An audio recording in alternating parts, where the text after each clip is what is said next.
Hi, everybody, and welcome to Be in the Know, Table Games and More. I'm your host, Benny Mancino, sometimes known as the B-Man. And tonight, I continue with a series of Casino Women.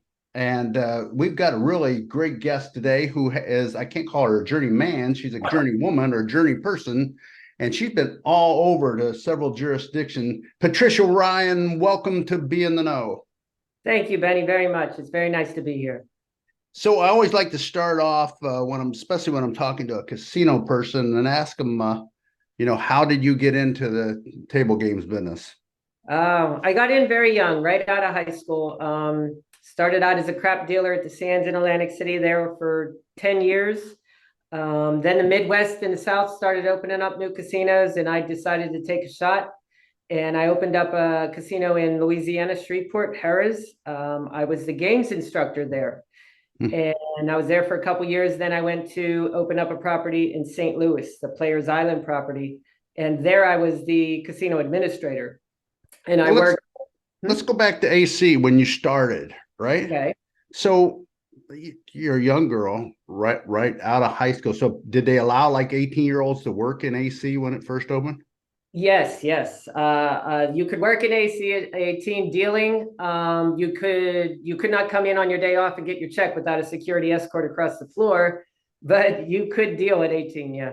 So that was an amazing time. I don't think the casinos were open 24/7. So people would line up out on the streets and wait to get in. So for Right. you, that had to be quite a dramatic thing when the doors opened up and these people started coming in, right? It was crazy. Yeah, I actually was day shift at that time, and they had the rope across at 10 o'clock in the morning and not a minute before. And then they took those ropes down, and you had everybody just bull rush the casino. I would think as big as those casinos were at the time and the volume, it had to be hard to get people out when it was all over. Did you know of any problem getting people out of the casino? No, not necessarily. There were the ones like they didn't want me on stick at the end of the night because I sang like a bird, and you had everybody looking at you because that would go until the game closed or sevened out. But as far as getting the players out, no, they were pretty trained on it. So you bring up a funny topic here with people calling you a songbird, or man, I can't keep this Mancino kid from singing. Uh, that don't happen anymore. I mean, very people are very careful on how they word, but that wasn't the case when you started, was it? No, no. I didn't really experience any of the negative kicking or any of that. But there was, if you were singing and they'd let you know, or if you did something wrong, you had to deal with it. There was no talking back. That Well, was part of. I talked to Patty Chang before I talked to you, and she was in that same. She was a little bit after you in Atlantic City, but it seemed like that jurisdiction had grown up and I guess matured. There was a lot of maturity when it started compared to what we seen in Las Vegas during the early years. So okay, so now you've dealt in Atlantic City and you go on to Louisiana. How now that's a big jump. That was New Another new jurisdiction. And did they play by the same rules, or did they have a whole different way of doing things? no. Actually, they were very different in that Atlantic City was basically just Atlantic City. You went to the gaming schools, all the procedures were the same, no matter what casino you worked at. Where when I went to Louisiana, I was exposed to people from Vegas, people from Europe, people from the Midwest, and different ways of dealing with things. And it was a learning experience. It was a good experience too, because they kind of softened us Jersey edges, and we didn't come in. We came in kind of like hard, and So it was helped. Louisiana, was that boats at the time, or was it land-based casinos, and were they open 24 hours? It was boats. They were open 24 hours, but they weren't sailing. They would dredge out a small river, put a barge on it, put a boat on it, and technically uh, we had Coast Guard rules. Really? Yeah, And but how long did you last in Louisiana? I was there for from 94 to 96, so 2 years. A couple of years. And then you go on to Players Island in and St. that's a Louis. Missouri. Now you just keep falling. It's like you should have been a vlogger back then, but I guess they didn't have vloggers back then. But No, you could have really got a lot of followers with all these treks. So tell us about Missouri. Was that a new jurisdiction as well? it was a new jurisdiction, and it was a much more heavily regulated jurisdiction where you had a guest had like a bingo card and they were allowed to buy in for $500 per cruise, and the cruises were 2 hours long, or I'm sorry, 4 hours, I believe. My memory's slipping. And then they had to empty out and start out all over again. So you had to police it, like if husband and wife were sharing cards, and make sure that nobody purchased more than what the state allowed. And um, There's an animal on you. yeah, that's there my was, cat. yeah. I did see that. So let me understand this. So now do you go out for 4 hours? You come back in, you kick everybody out. Now, can a person get a new card or they're done for the day? No, they can get a new card every cruise. And what it did is it had a massive casino floor, had two on each side. So it had a mirror floor on each side. And then it had a big bar in the middle, like a liquor bar. And in behind that, they had this beautiful, beautiful aquarium. And that separated the casino. So they just had to go off and walk off into one side and go through the turnstiles into the other side. So now we're three new jurisdictions in. Was there much of a game difference between the Lang City, Louisiana, and Missouri? Yeah, Louisiana was a lot of Dallas play, a lot of craps, cowboy craps, and some heavy blackjack, high limit blackjack. There was very little high limit play in Missouri because $500 was your top buy-in. So you had the $5 games and a lot of the carnival games. Wasn't $5 the max bet there for a while? Some crazy. You know, I don't believe so. I think we actually had like $10 and $15 games.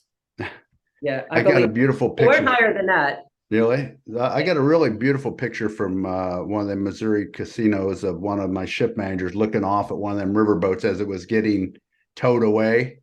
Yeah. For its last journey. Says it had to be a really, really cool time. Did you see much in the way of card counters at any of these three locations, or people like it people were afraid of? As far as management was on the lookout for, or yeah.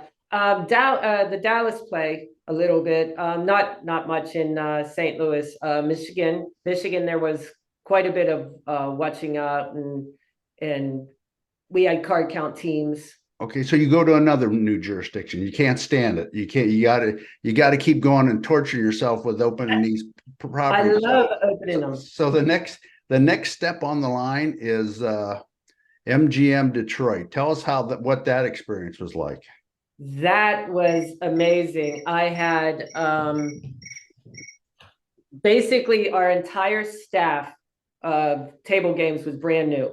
And it's a very, very educated market in gaming. These players knew how to game, and they had some deep, deep pockets. So there was a lot of action going on, a lot of movement. I had some great managers there. They had a good grip on the training. They did extensive training to open this up. There was months. It was it was a market that wasn't prone, or how do I put it? They weren't strong on women being in a supervisory or managerial position. So some of those players were a little bit, you had to handle them with kid gloves, especially being a woman in the high limit area and having to make calls on thousands of dollar bets. And it was interesting. It was a learning curve. I really did learn a lot. So I happened to be back. This was during a time I was back from Las Vegas, and these properties were open. And I remember it was sometime in November, maybe November 6th or 7th. And so I drove up I think I was there the third day that Greektown was open. And I walked in, and the amount of volume was just staggering. And the aggressive nature of the players there. I mean, they wanted to control the game because I think they felt they knew more than the people dealing the game. So it was it was something to see. Yes. So now here we go again. You MGM Detroit. Now the gaming table games opens up in Florida, right? Right. And so Yeah. you can't stand it. You're going down to Tampa.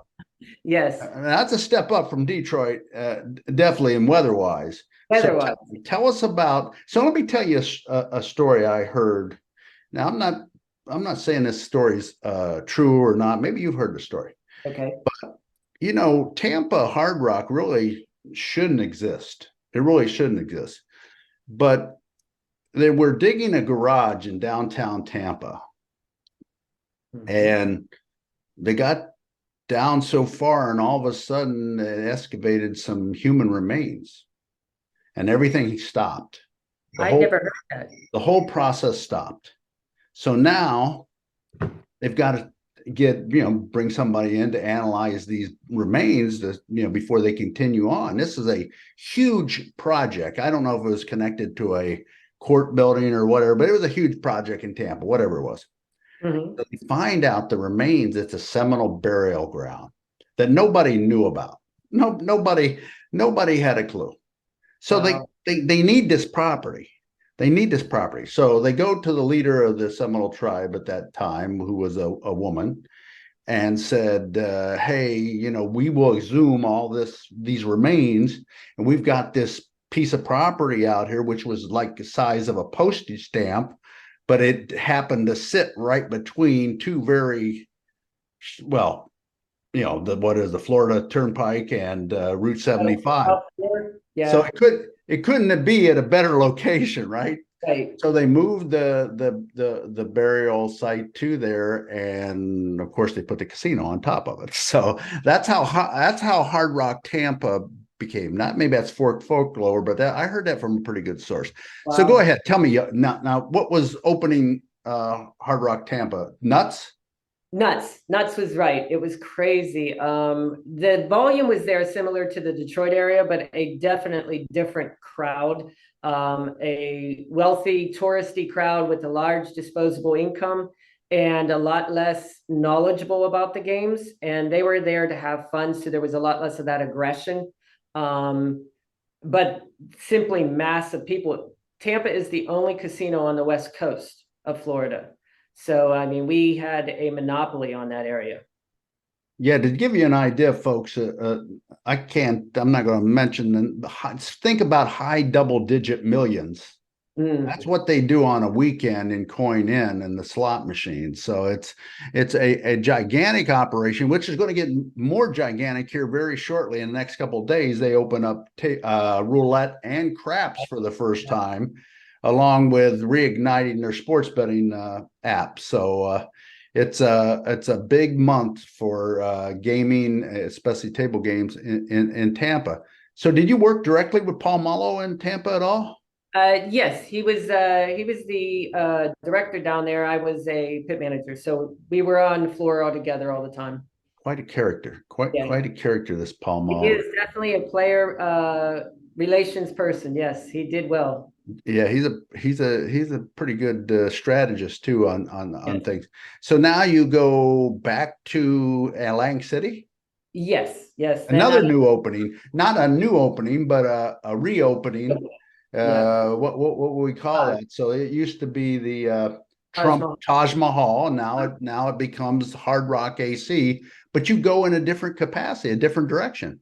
Yeah, I went in as a surveillance operator. I was considering being out of the business and just seeing what I could do in a maybe a retirement kind of pre-retirement. It was very educational, the surveillance department. Yes. Well, you're looking at things a different way, right? And it's eye opening. Mm, But you find out real quickly if you're ready to get out of the business when you go into surveillance, because the solidarity of the position, where you're yes. just kind of there's nobody to talk to. You got to watch these screens. Yeah, so it gets there. So now you find out that you I'm not really. maybe surveillance ain't the way to go, right? I always say about table games. If you're really into it, there's only one way out. It's like being in the mafia. There's only one way out, and it's probably death. But that's probably what will happen to me. So now we're going to go back, and I don't know how. So this wasn't new. You just decided to go back to Michigan. Right, right. For personal reasons, I had a home there, and I had an established network of friends. And the job offer was quite nice, and it was just what I wanted. It worked out well. Everything kind of fell into place, and I went back to well, I didn't go back to. I went back to Detroit, but worked for Greektown this time. Now that animal that I just seen a while back. Now did that cat go to all these places? She has been in Pittsburgh, Florida, Michigan, New Jersey. Yeah, I got her just before I went to Tampa. We'll talk about Greektown. I love Greektown. For a short period of time, I was the corporate VP for Jack Entertainment when Dan Gilbert owned the property, and it was I love traveling to Greektown. I love the hotel. I love the people there. It was an interesting crowd, and that street there was kind of magical for a while. I don't know how it is now, but the food was amazing, and just how was the experience for you? It was very nice. And you're right. It's a beautiful property. And I like the architecture of the way they set up the outside of the building on the inside and the people. Um, the area has changed. There's some of those restaurants have moved out. It's kind of taken its downfall for a little bit, but I think they're building it back up. I think they're making more improvements there. Yeah, Uh, that's a shame if it did decline because Dan Gilbert had done such a great job revitalizing that city. And so am I wrong? Isn't that an old school, St. Mary's School or something? It's some yeah, school building. And, usually if you know anything about table games operations or casinos in general, two-story casinos are usually a pain. I mean the river boats kind of had to do that, but it isn't a pleasant situation for anybody, the players or the staff. So but it worked there. It yeah, worked. they did pretty well. It did really work there. Now, Uh, I was there during COVID, so that might be why I saw a little less of all that activity. We didn't yeah, have yeah, the that restrictions that COVID. we really had, but you still had to wear masks and yeah, Yeah, limited. COVID was a definite crazy experience up there. Okay, so let's talk now. Now you leave Greektown, and now you come back to the Jersey Shore. So Yeah. I think you said it was because family, no? Yeah, I wanted to be closer to family. The kids are growing up. The my nieces and nephews are having children and they're getting older. And I missed all of their growing up. I missed their bowl games and everything with all my traveling. So I thought maybe I just wanted to be closer to family. So how's Philadelphia? So that's a new market for you. Yeah. Check another one off the list. You're Right. like the B man. I'm trying to make the farewell tour like the Eagles. I love the Eagles when they set up their first farewell tour. That's what they called it, Right. first Yeah. farewell tour, because they knew because everybody was doing farewell tours, and then they were having multiple and multiple farewell tours. So at least they were honest about it and said first farewell tour. So yeah, you're kind of on one of these tours. So I don't know what's next, but tell us about Philadelphia. Philadelphia is the players are the same. I mean, they're the same as the Jersey people and everything. It's taken a hit after COVID. The staff, it's hard to get people to work, so a lot of people are tired. They're doing overtime, double shifts. It's um it's it's good. It's the same, but it's they're tired. It's a tired place only because of the shortage of staff, and I'm sure that's countrywide. It is, but Yeah. I found it. I was there in Rivers, Philadelphia, just before you got there Mhm. for a year, and it was so bad that I started looking at the timesheets, and I noticed like this one guy had 114 hours on his card, and I'm like, Yeah. whoa, We stop, stop Yep. everything. That's beyond 2 double shifts, Yep. right? Yep. And I said that Extremely. can't happen. People have to have days off. I don't care if if you want to work 2 40-hour shifts, that's fine, but you still got to take 2 days off a week. Right. And so I put an end to that and said that you couldn't do more and work the double shifts. And I really wanted to get it down to a total of 16 days total, but that didn't end up happening. But anyway, it was a crazy, crazy, crazy Wow. experience. And I was there during COVID, Yeah. and the city of Philadelphia just put us through torture. And the funny thing is if you were in the city limits of Philadelphia, Mhm. you had to abide by a whole different set of rules than the county of I think Philadelphia. So like parks went maskless way before we went maskless. And then at one time when we were having another mask mandate, the city of Philadelphia mandated if we wanted to have our food outlets open, people had to show vaccine cards. So That's it was nuts. So we had to shut the food outlets down because we didn't want to make our guests everybody show a vaccine card. yeah. Uh, I had a wild year in It Philadelphia. was crazy. I really did. So what's next for you? Where are we going next? If they had a casino on the moon, you might open that. But He is there any had place told you me that, haven't been? Any place you haven't been that you would like to be? that's a good question. Las Vegas? I took Any- a look at Las Vegas back in the early 90s, and coming from Jersey, Garden State, and Shreveport and Missouri, I was like, it's very brown. There's no trees, there's no grass. It's like, what do you look at? It's just ugh. So then we chose not to. Well, the mountains are amazing. When you Yes. first see, the thing I really regretted after a while in being in Vegas is I took them for granted. The Because mountain. now every time when I go back out, it's like, wow, there's just the magnificence of the mountains that surround that valley.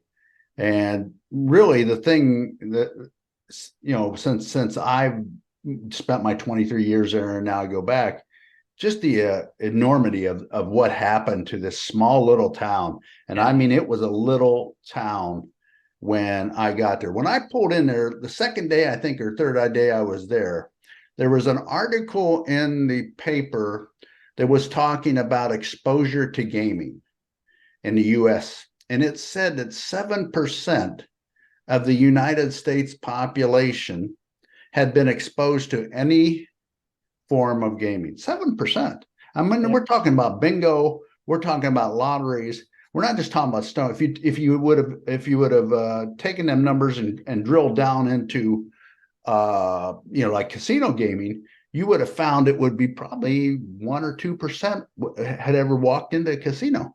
Now I think it's up to around 46% of the United States population has been in a physical brick and mortar casino. So that's amazing. And I mean, that's a short period, 2 decades or so is just a blink of an eye. Right. And who knows what's next. So Las Vegas is out. You got California, you got Oregon, you got the Northwest, not you Southwest. Right. Uh, I think if I were, I don't know if I'd ever do it again because I am, if 20 years ago, absolutely. But I would think maybe Colorado. I yeah, mean, I've been to Colorado. I skied in Breckenridge. I've been to, Denver. I think Colorado, Red Rock, anywhere in that yeah. area. I heard the brownies are really good there. So yeah, Colorado might be a possibility. I've looked in. I had a shot probably about a year ago to go to up near Seattle area, but Yeah. boy, here's the thing is, folks, when you're getting ready and you're thinking there are a lot of young table games people out there who's got that kind of imaginative spirit. They want to travel the world and stuff. Just know that the cost of living ain't the same everywhere. What Um, what like Cincinnati to Philadelphia's 29% gain. You got to make 29% more than you made in Cincinnati to work in Philadelphia. And when you go from from here to there to there, you got to take that into consideration. And people will throw some big dollars at you, but when you put it down on paper, it's not much. I remember looking at this job in Northern California, and they offered me uh, a mid-level a six-digit figure to come up there, which sounded, wow, that's a lot of money, right? And so I did a little research, and the mean price of a house in this area where they wanted me to go was $1.5 million. Wow. So you gotta pay attention to that, folks. So that's part of the deal. You Yeah. may make a lot less somewhere else and actually physically be making a lot more money. So it's and here's a tip, and I'm sure you can tell me if you agree with this because we've been in the business quite some time here. There is a bullshit factor. And there's no other way to say it. How Oh, much aggravation you take during your day, becomes a big deal. it And does. some of these high intensity jurisdictions, it's a lot of work. It's very tiring. Yeah. There's a lot to look out for between the guests, the regulators, the environment outside the building. It can be very stressful, and that's part of life. Part of your work life. You work a lot of hours. You've got to enjoy it. So take it all into. Am I wrong, or am I? No, no, you're 100% right. All those factors need to be considered. Yeah, you can't just don't take the look at the rose and just think that there's no chance of it ever the petals falling off, because it really Oh, could for sure. yeah. So Patricia, anything else that we haven't covered that you'd like to tell our Um, guests? Yeah, if I just want to touch on base just the women in the casinos, and I feel that they still have a great advantage to do well and move up in the companies. It's an industry that's embracing the women. You see a lot of strong directors, VPs, CEOs.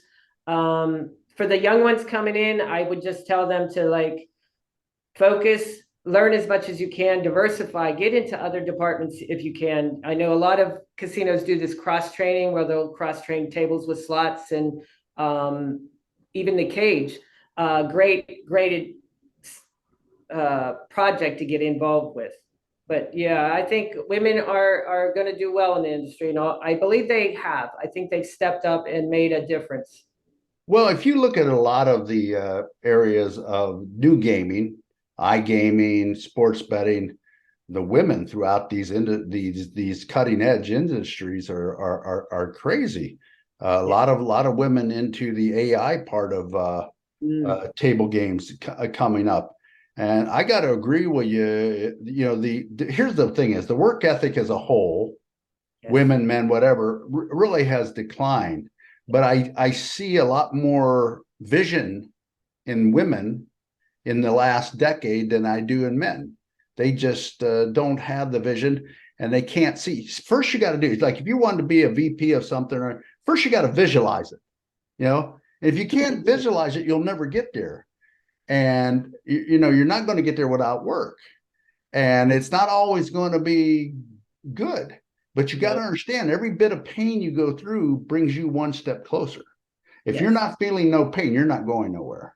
That reasonable? Absolutely. Absolutely. Yeah. Yeah. But women in the casino business are going. I just read just before we came on that the new CEO of Aria and a couple of that division was just promoted as a woman, and Oh, she awesome. was a assistant counsel or a senior counsel to a senator in the state of Nevada. Got another role in MGM, and now she has moved up to the CEO. And good for her. Kudos to her. And that's happening more and more And often. MGM is a great company. I mean, they really are a great company. Yeah, they're they do it right. That you look at Wynn, not Steve Wynn, but Wynn Resorts, Sands. These companies they don't do it halfway, and that's a good thing. It's always good to be a part of them Very classy. organization. Yep. All right, well that's it. great, Thank you very much. This was great fun. interview. Appreciate you coming on the show. Folks, if you want more of this content, you got to hit this like and subscribe button and all this stuff that's down here. That helps us get in the algorithm and makes it a little more popular and makes me want to do these things. So it's good. It's good. So again, thank you for watching. Patricia, thanks for being on, and we'll see you on the next B in the Know.